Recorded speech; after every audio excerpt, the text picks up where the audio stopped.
So, like most industries, the Indian building material industry has both organized and unorganized brands across the various products in the building material space. Pipes, which of course also has a lot of organized as well as unorganized players. It has one particular feature which we believe is low customer involvement. As a product category, pipe sales have traditionally been more influenced by the distribution and retail channels. It's sort of a commoditized product. Consumers are not really interested in going and purchasing pipes on their own. It's more dependent on the plumber or the contractor and the retailer. This has, sort of led the industry to become a little price sensitive, especially when the channel is the one deciding what brands sell and what products they will buy from which company. So it's led the industry to become a little price sensitive, and also as a result of that there's low margins for companies to gain. Apart from this, over the last couple of years, which we've seen more prominently, is the fluctuating raw material prices, which has really disrupted the industry in its working.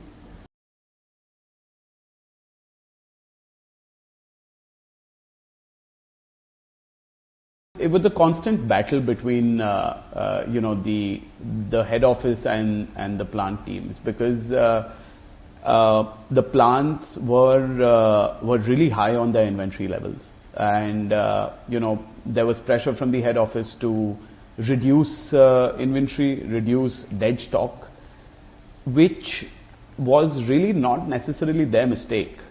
So, there would be a little bit of blame game going on that, no, we didn't produce this just by our own decision. It was more from the sales team. But then the sales team said that, yeah, we felt that this would sell, but then it didn't sell.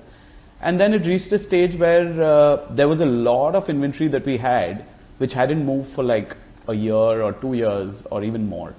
At the distributor's end, again, it was the same thing. It was, there was a lot of push sale that was involved, which led to inventories building up at their level. And then there was a constant battle between the distributor and the company to pay on time, which they couldn't because they haven't sold that inventory. At the retail space, again, because both the sources were so clogged that the retailer would not be getting what he wants. And then he would inevitably just go to another company to buy those products. So these were some of the supply chain challenges.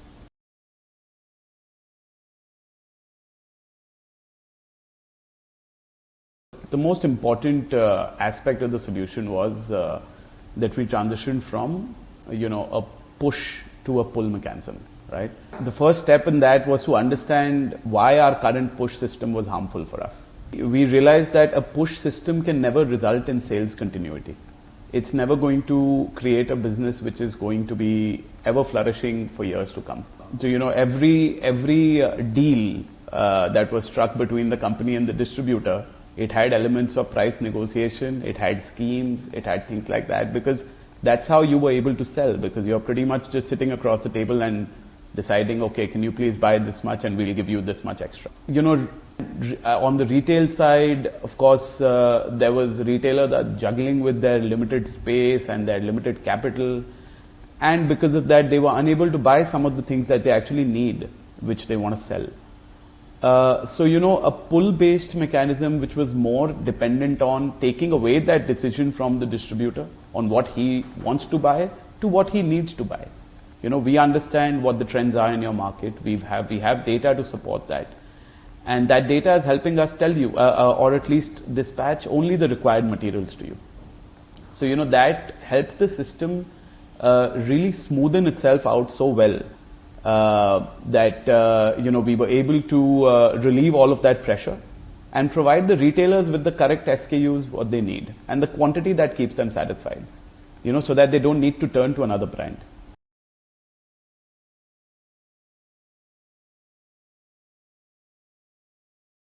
So, we've had all of the different kinds of trade schemes that you can find.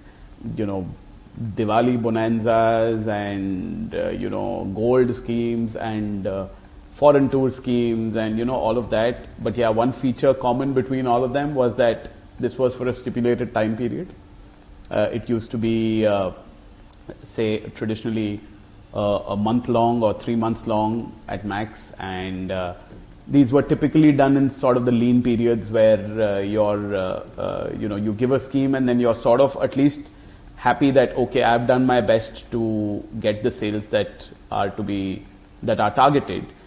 But what used to happen with this was that if it's a typical 3-month scheme where a distributor is given a target, we used to just give them the scheme. They would have to work on that. They would buy as per their capability. It's not that they can just magically buy a lot more, but they would take a little bit of extra, which would result in stock dumping, which would result in them not purchasing in the next quarter. And a lot of the smaller guys would be sort of dissatisfied in this, because typically these schemes are ladder schemes, right? So the larger distributors are the ones that can actually go on that really nice trip or get that really nice vehicle or whatever. And the smaller guys would just not even try for it because they know that they're not going to be able to do it.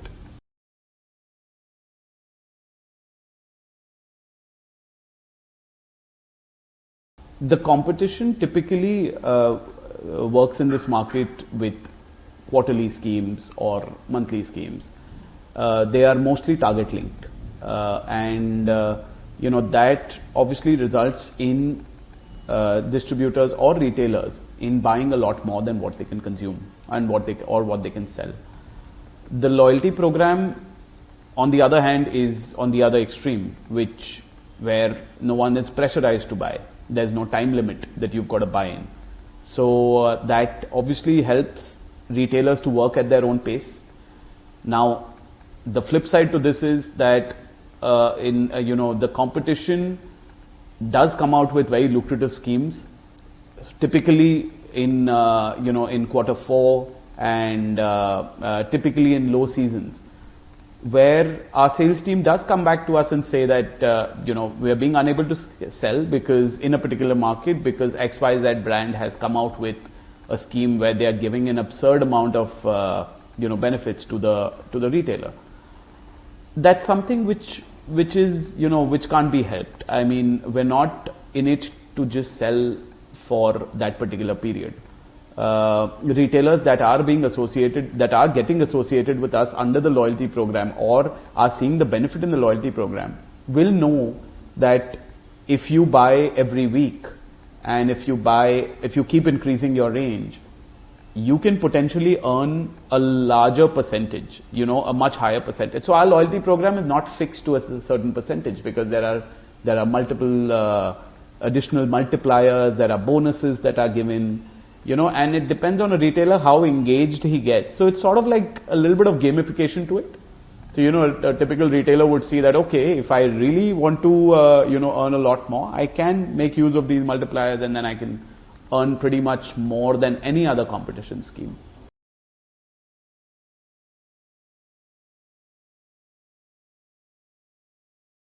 So the way we engage with our retailers is something that was sort of non-existent in the past, because traditionally we've always been a company to a distributor model. Of course, our salespeople were there in the market. They were working with our distributors to go and meet their set of retailers, but that set was very small at that stage because typically it was more of a wholesale model. So they would just be going and meeting, say, about 20, 30, 40 odd retailers in a particular geography. Whereas that number has now grown to 300 or 400 retailers in that region. The way we interact with them has definitely changed. Earlier, it was more of just stepping in and sort of deal striking at that level as well. Whereas now it's it's a little more informed. Our people are aware of what the retailers' trends have been, what the retailer's health is in terms of how loyal a retailer is he to our brand or not. So that basically decides the narrative that the sales team is going to be pitching to the retailer. Plus, from our sales team point of view, they've got a lot more tools in their bag to really now pitch to a retailer.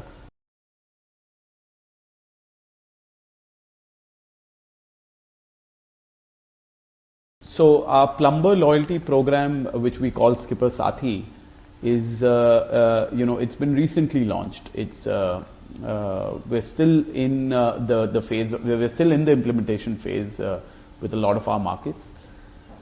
So the plumber is someone who is very important in our sales channel.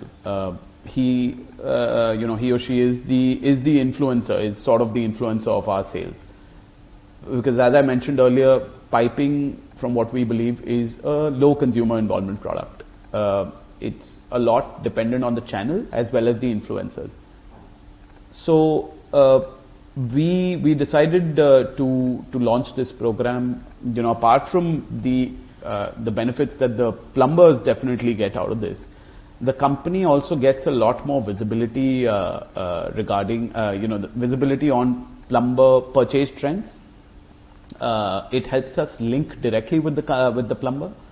It helps us send continuously interact with them, wish them on their birthdays, help them feel connected to the company, which traditionally they would always just be connected to a company's distributor.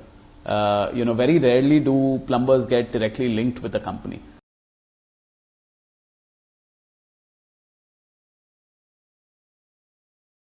First, from the plant point of view, our working capital has really freed up. We've seen, probably our working capital cycles have improved to an extent that we've reduced the investment by almost half. In terms of availability of material at the plant, we are constantly at between 98 to 99% availability. So mostly distributors are maintaining stocks which are movable stocks. So and at the same time, we've seen in some of the areas that we've implemented this, that the distributors have their return on investments shooting up to more than 40-50%. The company's reach has at least gone up by at least 3 times.